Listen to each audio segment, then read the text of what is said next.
Hi everyone, it's Linda Esposito from Be Clear with Bronchiectasis, and today we're talking about air purifiers.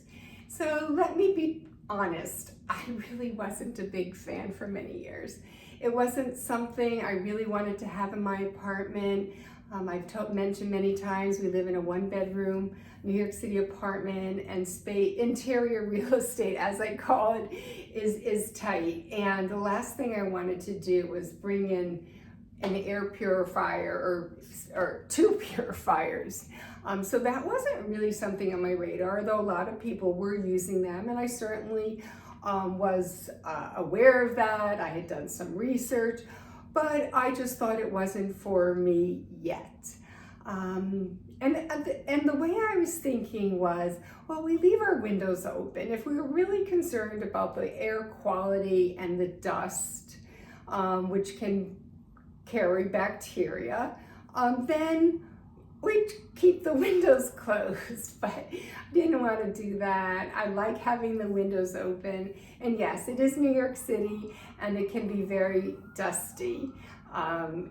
In fact, what's interesting is when we go away, we have all the windows closed, and we go away for a couple of months to California, for example, and we come back, the apartment really isn't very dusty. Certainly when you live in an apartment building, you're going to have dust coming up with the air conditioning and the heating. And even when you have those off, you can still have some seepage. But for the most part, keeping the windows closed and the air conditioning and the central, because it's for the whole building, keeping all that shut down made a big difference. But when you're back to living, you have decisions to make. And as I said, I wasn't a big fan. However, then we had those fires in Canada where the smoke came down to New York City, and I mean, the sky was orange. And I changed my mind. A wonderful company, it's called Oransi, I think I'm pronouncing it right, Oransi. They had offered through a connection on LinkedIn to send me an air purifier, I think a year or so before the fires.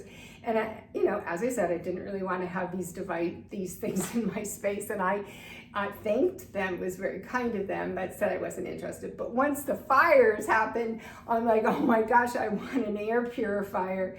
And I contacted them. They were very, very kind, and they sent it to me. And so I had it in the living room, and as far as I knew, it was doing its thing. I mean, I didn't check it. Honestly, I think it was 6 months where I finally thought, oh geez, I should try to figure out how to change the filter, or at least take a look at it.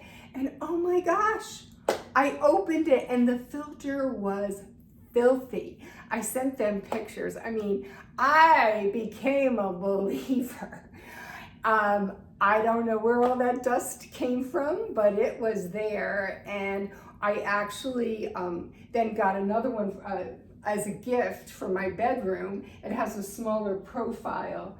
And so now I have two of them. And what's interesting is they almost have their own personalities. Like the one in the living room deals with a larger space, and it's like kind of like a grandfather, just kind of steady as she goes, kind of quietly in the corner doing its job, but with a big return.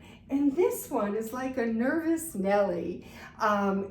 It comes on, like sometimes it will come on, you see the color change, the light change from blue to red or purple, and I'm like, geez, what is it reacting to? But my daughter bought a similar one, and she for her son who has allergies, and when she first got it, she said she coughed and it came on. So it picks up particles, and I really can't recommend one over the other. I think it's going to depend on your budget and your space. And I know some people even have small ones and they travel with them, whether it's putting it in their suitcase or throwing it in the car. And it does make a difference. Sometimes, now more and more hotels are allowing animals in all the rooms. And if you have an allergy to that sort of thing, it can make a difference. It just kind of freshens up when the room. So again, air purifiers, I am now a big fan. not really recommending one over the other. Oh, but you should get a HEPA filter. That's what's most important. And some of them also filter for smell. I think that's a charcoal. This one has like another layer. But I know that Dr. Meilan Han, who is active, she's a pulmonologist active on Instagram. She did a post about air filtering and always suggests a HEPA filter. Hopefully this is helpful. Take care and be well. Oh, please subscribe to my YouTube video. Please like this video and let me know if you have any questions. Take care. Bye-bye.